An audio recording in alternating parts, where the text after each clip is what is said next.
आज जो हमारा वीडियो है वो क्या है? Video number 5। इससे पहले 4 वीडियो अपलोड हो चुका है, ठीक है। आप लोग YouTube पे जो क्लास 9 का ये है उसमें जाके देख लीजिएगा।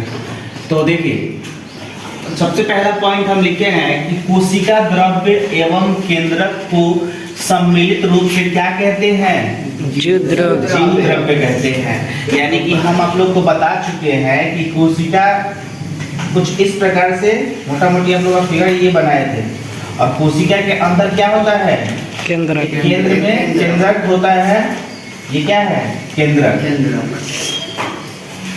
और केंद्रक और कोशिका झिल्ली के बीच में जो द्रव चिपचिपा द्रव्य होता है उसको क्या कहते हैं? जीव द्रव्य। उसको हम लोग बोलते हैं कोशिका द्रव्य।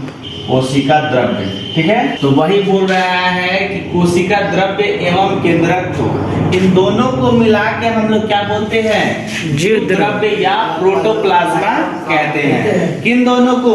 तो केंद्रक को और कोशिका द्रव को मिला के सम्मिलित रूप से हम लोग जीव द्रव्य कहते हैं, ठीक। आगे देखिए, अब हम लोग को पढ़ना है कोशिका झिल्ली और कोशिका भित्ति पढ़ लिए, उसके बाद है कोशिका द्रव्य या साइटोप्लाज्मा, ठीक है।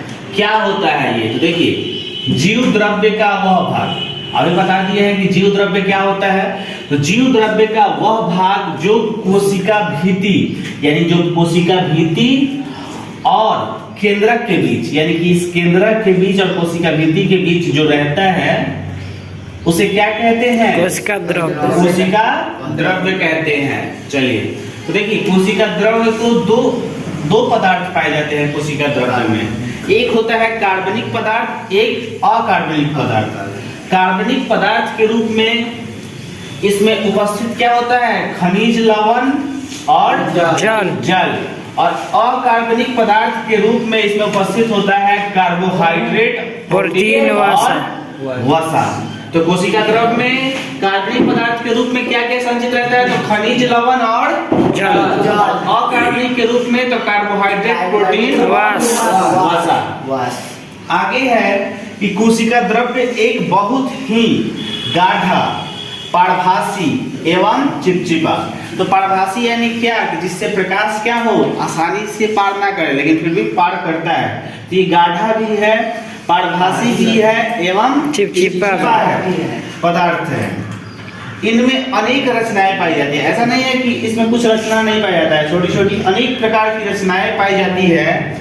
इन रचनाओं को कोशिका अंगक कहते हैं, कोशिकांग कहते हैं, सॉरी कोशिकांग कहते हैं। इसमें जो रचना पाया जाता है उसको क्या कहते हैं? कोशिकांग कहते हैं। अब देखिए, यूकैरियोटिक कोशिकाओं में कोशिकांग झिल्ली युक्त होती है। इसमें जो कोशिकांग पाया जाता है, रचना जो पाया जाता है वो क्या होता है? यूकैरियोटिक कोशिकाओं में झिल्ली युक्त होती है, परंतु प्रोकैरियोटिक कोशिकाओं में जो ये अंग होता है, जो रचना होता है, उसमें झिल्ली नहीं पाया जाता है, ठीक है।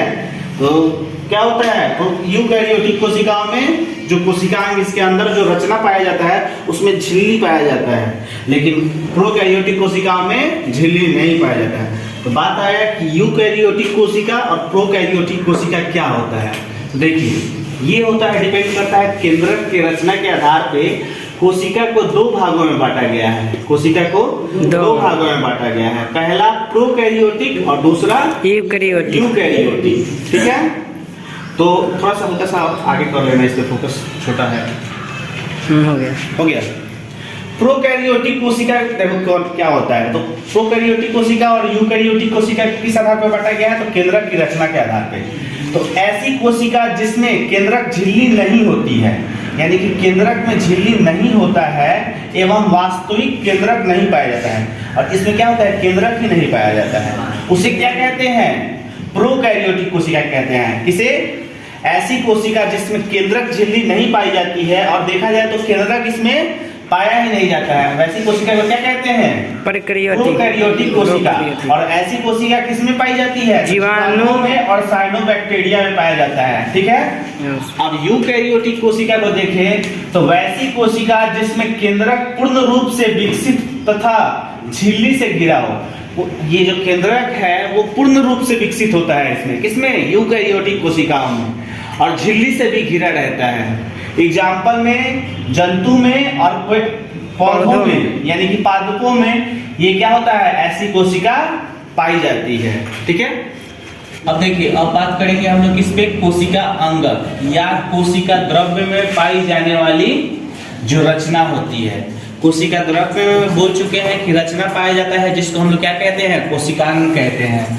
तो अब इसको देखते हैं, कोशिका द्रव्य में पाई जाने वाली रचनाओं को कौन कौन से पाई जाता है। तो सारे का नाम हम लिख दिए हैं, माइटोकॉन्ड्रिया, गोल्जी उपकरण, रसधानी, तारककाय, अंतःप्रदवी जलिका और राइबोसोम। और भी होता है, केंद्रक होता है, तो उस पर बाद में हम लोग डिटेल में वीडियो बनाएंगे।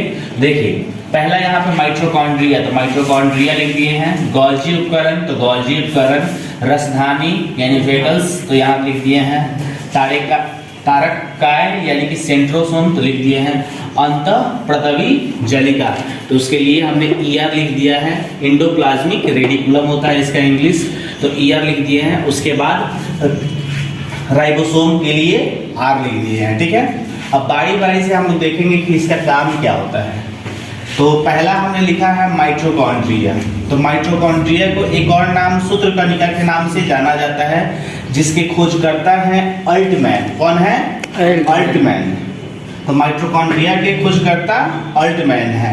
और कोशिका में श्वसन का जो काम होता है वो कौन करता है, माइटोकॉन्ड्रिया ही करता है। तो हमने यहाँ लिख दिया है शॉर्ट में कि श्वसन कौन करता है, माइटोकॉन्ड्रिया। और श्वसन जो क्रिया इसमें होती है श्वसन के दौरान, उसे हम लोग क्या कहते हैं, क्रेब्स कहते हैं। इसकी खोज क्रेब्स नामक वैज्ञानिक ने किया। तो उस चक्र को जो क्रिया चलती है, साइकिल चलता है, उसे क्रेब्स साइकिल कहा जाता है। तो इसीलिए हमने लिख दिया है क्रेब्स। और इस साइकिल का, क्रेब्स चक्र के द्वारा 38 एटीपी का निर्माण होता है और 38 एटीपी मिलकर एक ग्लूकोज का निर्माण करता है, जिससे हमें ऊर्जा की प्राप्ति होती है। कहाँ, माइटोकॉन्ड्रिया श्वसन का काम करता है, जिसके उपरांत ऊर्जा की प्राप्ति होती है। कैसे होता है वो बता दिया आप लोगों को। इसी कारण इस माइटोकॉन्ड्रिया को हम लोग ऊर्जा गृह या तो पावर हाउस या शक्ति गृह कहते हैं। तो एग्जाम में आप लोग का क्वेश्चन आ जाएगा कि कोशिका का पावर हाउस या ऊर्जा गृह या शक्ति गृह किसे कहते हैं, शक्ति गृह तो किसको कहते हैं, माइटोकॉन्ड्रिया में, माइटोकॉन्ड्रिया को। अब श्वसन का काम कौन करता है कोशिका में, तो कौन करता है, माइटोकॉन्ड्रिया। ठीक है, अब आते हैं हम लोग गोल्जी बॉडी। तो गोल्जी बॉडी को जानने से पहले हम जान लें कि हमारे शरीर में बहुत सारी कोशिकाएं हैं और सबके पास श्वसन का काम हो रहा है, सबके पास प्रोटीन है। तो मान लीजिए कि हमको दौड़ना ही है, एक धावक को अगर दौड़ना है तो उसका सारा अंग काम करता है, नहीं ना, पैर करता है और पैर से ही क्या होगा, ज़्यादा ऊर्जा निकलेगा। तो ऊपर का जितना भी कोशिका है वो तो रेस्ट में रहेगा। तो मान लीजिए पैर दौड़ते दौड़ते थक जाएगा, शरीर बोलेगा कि हम थके ही नहीं हैं, तो वो क्या करता है, पैर को ऊपर वाली कोशिकाओं से ऊर्जा ला के देने का काम कौन करता है, ये गोल्जी बॉडी। यानी कि मान लीजिए कि 4 लोग घर में हैं और एक के पास से पैसा खर्चा हो रहा है, तो एक समय ऐसा आएगा कि सारा पैसा उसका खर्चा हो जाएगा, वो थक जाएगा, लेकिन चारों लोग के पास पैसा बचा ही रह जाएगा। तो हम लोग क्या करते हैं, सपोर्ट करता है लोग, चारों लोग, यानी कि अपना पैसा लाके उसके पास ज़्यादा खर्चा हो रहा है, रोग बीमारी चाहे किसी शादी फंक्शन में, तो सारा अपना पैसा देता है। तो वैसे ही पैर को अगर जरूरत होती है ऊर्जा की तो वो किसके माध्यम से जाता है, किसके माध्यम से, ये क्या है, गोल्जी उपकरण। ठीक है, तो देखिए गोल्जी बॉडी का, गोल्जी उपकरण या गोल्जी बॉडी इसको बोलते हैं। इसके खोजकर्ता है कैमिलो गोल्जी और इसका काम क्या होता है, परिवहन का। ये ऊर्जा तथा प्रोटीन का परिवहन करता है। तो शॉर्ट में लिख दिए हैं परिवहन। परिवहन यानी क्या होता है, कोई सामान को एक स्थान से दूसरे स्थान तक ले जाना। अब देखिए ये रसधानी, रसधानी का क्या काम होता है, यहाँ वेगल्स लिखा हुआ है, इसका काम क्या होता है। तो हम लोग जानते हैं कि एक मनुष्य के शरीर में 65% जल पाया जाता है, यानी कि किसी इंसान का वजन 100 kg है तो उसके शरीर में 65 किलो क्या है, जल है।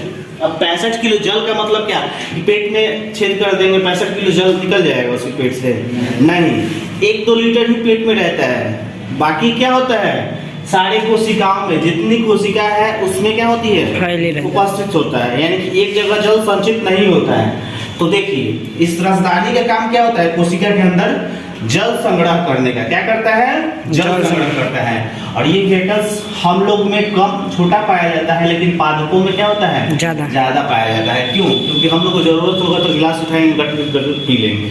नहीं, पेड़ पौधा क्या करता है, अपने जल को संचित करके रखता है कुछ दिनों के लिए। ठीक, अब देखिए अगला है तारककाय, सेंट्रोसोम। इसके खोजकर्ता बोबड़ी। कौन? बोबड़ी। ये क्या करता है, कोशिका विभाजन। क्या करता है, कोशिका विभाजन। तो तारककाय का यानी कि सेंट्रोसोम का काम क्या होता है, कोशिका विभाजन। और आप लोग को बता चुके हैं कि विर्चुअल एक वैज्ञानिक थे जिन्होंने क्या बताया था कि कोशिका विभाजन से क्या होता है, कोशिका विभाजन के द्वारा ही क्या होता है, दूसरी कोशिका का निर्माण होता है। कोशिका विभाजन के द्वारा दूसरे कोशिका का निर्माण होता है। तो कोशिका विभाजन का मतलब ये मत समझिएगा कि कोशिका नष्ट हो गया, यानी कि उसका पुनर्निर्माण हो रहा है। ठीक है, एक के टूटने से एक बनता है, दो का निर्माण होगा, दो के टूटने से चार का निर्माण होगा। ऐसे में क्या होता है, कोशिका का निर्माण होता जाता है। तो हम बताए हैं कि यहाँ कोशिका विभाजन हो रहा है, तो सबसे ज्यादा कोशिका विभाजन कहाँ होता है, लीवर में। लीवर में होता है ना, पता है ना कि लीवर को अगर तुम लोग अगर टूट फूट जा रहा है, चाहे कट जा रहा है, तो तुरंत रिपेयर हो जाएगा। लेकिन जो ब्रेन में न्यूरॉन पाया जाता है वो क्या होता है, उसमें कोशिका विभाजन नहीं होता है। इसी कारण ब्रेन में जब चोट लगता है तो क्या होता है, उसका रिपेयर नहीं होता है। तो ये बता चुके हैं, तो कोशिका विभाजन सबसे ज्यादा किसमें होगा, लीवर में। लीवर में, और ब्रेन में सबसे कम। तो देखिए यहाँ पे ये जो तारककाय है ना, सबसे ज्यादा किसमें पाया जाएगा, लीवर कोशिकाओं में, और ब्रेन में सबसे कम पाया जाएगा। लेकिन बात आता है कि ब्रेन में आके ब्रेन ट्यूमर कैसे हो जाता है। अगर कोशिका विभाजन नहीं होता है तो ब्रेन ट्यूमर कैसे हो जाएगा। तो देखिए इसमें ऐसा नहीं है कि न्यूरॉन ही पाया जाता है, 90% न्यूरॉन पाया जाता है और 10% ग्लियल सेल पाया जाता है इस ब्रेन में। ठीक है, तो इसमें तो कोशिका विभाजन नहीं होगा, यानी कि कोशिका का निर्माण नहीं होगा। लेकिन ये जो गिल सेल पाया जाता है 10%, इसमें क्या होता है, कोशिका विभाजन होता है। और इसी में ज्यादा कोशिका विभाजन होने से क्या होता है, जो ब्रेन ट्यूमर हम लोग बोलते हैं, कैंसर बोलते हैं, दिमागी कैंसर, ब्रेन कैंसर, उसका यही कारण है, ग्लियल सेल में कोशिका विभाजन ज्यादा होना। ठीक है, अब आते हैं अंतःप्रदवी जलिका, एंडोप्लाज्मिक रेटिकुलम। ठीक है, तो अंतःप्रदवी जलिका क्या करता है, ये जैसे हम लोग के शरीर में हड्डी है ना, जैसे मकान में पिलर होता है, वैसे ही ये करता है काम पिलर की तरह। तो आंतरिक कंकाल का काम करता है, यानी कि कोशिका अगर ये नहीं रहेगा तो कोशिका क्या होगा, पचक जाएगा, कोशिका का कुछ सेफ ही नहीं होगा। जैसे हम लोग में अगर हड्डी ना रहे तो हम लोग क्या रहेंगे, एक केचुआ के समान हो जाएंगे, सब बिटरा के एक हो जाएगा। ठीक है, तो वही है आंतरिक कंकाल का काम कौन करता है, अंतःप्रदवी जलिका। इंग्लिश होता है एंडोप्लाज्मिक रेटिकुलम। तो अंतःप्रदवी जलिका क्या करता है, आंतरिक सहायता देता है, यानी कि अंदर से धैर्य रहता है, तुम रहो। ठीक है, तो देखिए आंतरिक सहायता का काम कौन करता है, तो अंतःप्रदवी जलिका। ये दो प्रकार का होता है, देखिए यहाँ बना दिए हैं। एक तो होता है चिकना, जिसको हम लोग बोलते हैं स्मूथ एंडोप्लाज्मिक रेटिकुलम, यानी कि चिकनी अंतःप्रदवी जलिका। और दूसरा होता है रफ एंडोप्लाज्मिक रेटिकुलम, देखो खुरदरी है। तो ये खुरदरा होने का कारण क्या है, तो इसमें धब्बा धब्बा दिखाई दे रहा है ना, यही क्या है, राइबोसोम है, राइबोसोम। तो चिकनी जो है ना, उसकी सतह पे किसका निर्माण होता है, वसा का निर्माण होता है। किसका निर्माण होता है, वसा। और ये जो रुखड़ी है, रुखड़ी यानी कि राइबोसोम, तो राइबोसोम पे क्या होता है, प्रोटीन का निर्माण होता है, राइबोसोम पे प्रोटीन का निर्माण होगा।